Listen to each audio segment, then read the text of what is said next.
2015, I was diagnosed with major depressive disorder. This was the second time in my life I'd experienced feelings and thoughts like this. I'd been experiencing depression-like symptoms the year before, but something happened earlier that year just sent me down a downward spiral.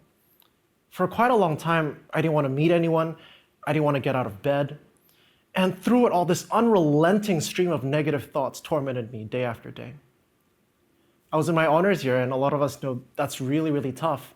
And I was actually a church minister and actively counseling a lot of people. I felt so guilty for experiencing what I experienced. And after months and months and months of experiencing this, I decided to take my life. Now, I'll spare you the details, but I had a single moment of clarity. And so I contacted one of my friends because I knew that if I was going to survive the night, I couldn't do it alone. I went and saw a therapist. I got help. And the therapist made it clear to me that if I wanted to feel better, if I wanted to get better, I had to play a leading and active role in that. Now, I learned two very important lessons in that season, and I believe they're more relevant now than ever. The first is that we need to play a leading and protagonist role in our own emotional and mental well-being. The second is that if we want to come out of this season well, we can't do it alone.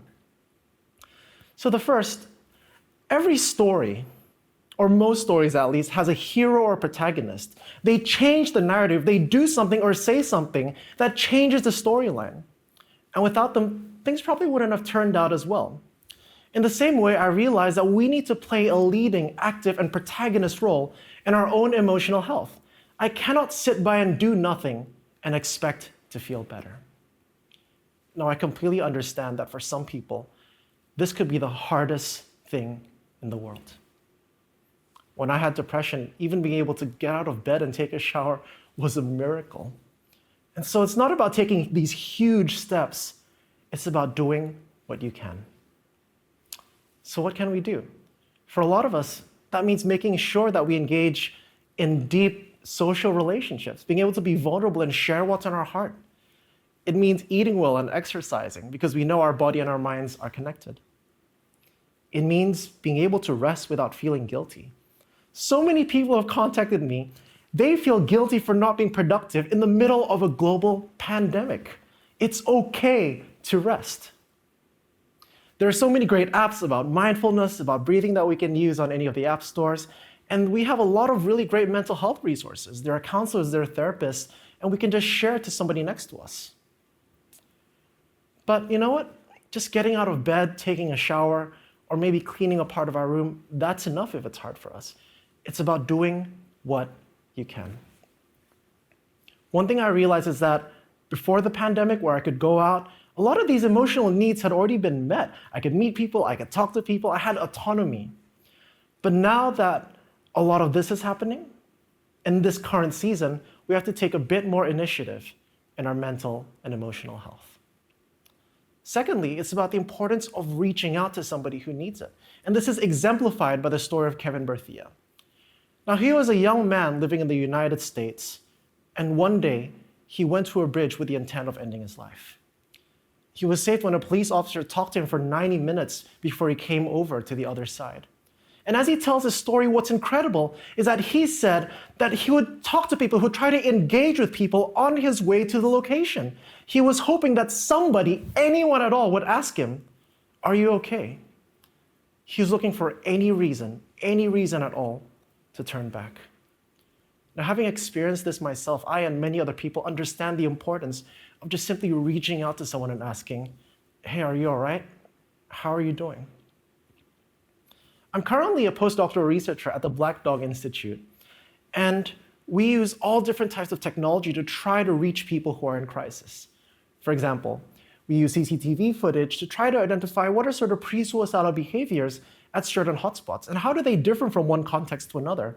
For example, these behaviors at a train station or perhaps a cliff might be different.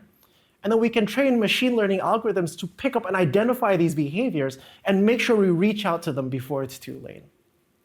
In another project, we're employing Google Ads, where we're trying to reach people who are searching up suicide-related terms on Google. Everything is so we can reach out to the people in crisis. But you know, I can do all this research. I can engage in all these statistics. I can do all these different analyses. I get to work with some of the world's most brilliant people. But what's the point of getting to do incredible research? What's the point of having my papers known? What's the point of being renowned for the work that I do if I can't go home to the people I love and engage and talk to them in a way that makes sure they're emotionally healthy? Especially in this season, in this pandemic, all we need to do is look up and around. There are so many people that we can reach out to. I heard this one story where this family in Indonesia, where I'm from, the school's actually helping them financially because it's a tough time financially for everyone. And they actually told the school, hey, when you told us that you were going to help us, we had just finished cooking our very last batch of rice. There are so many people that we can reach out to, especially in this season. So if we're wondering, what can we do? Sometimes we want to reach out to someone, but we're not sure what to say. We're not sure how to engage them. That's why I actually wrote a book called Hand in Hand, or Together if it's translated in the Indonesian version. And it talks about what is mental health, what's depression, what's anxiety, what are 10 very practical things you can do to engage and to help somebody who's going through a tough time, and what do you do if they're experiencing suicidal thoughts? And I'll share just really briefly some of these things. We can actually watch them, see if their eating patterns or sleeping patterns are changing a little bit. Are they looking a little bit more down? Are they seeming a little bit more stressed? Maybe that's an indication that something's going on. Not just ask them, hey, how are you doing, but actually make space for an open and vulnerable conversation.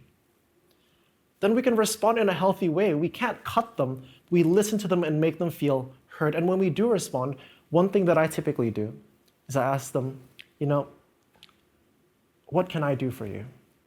Do you want me to listen? It'd be an honor to, if you just want me to sit here and listen to what you're going through. Or would you like to hear what I have to think about it? Would you like my advice? Or in fact, would you like me to intervene in something? And we can be present with them as well.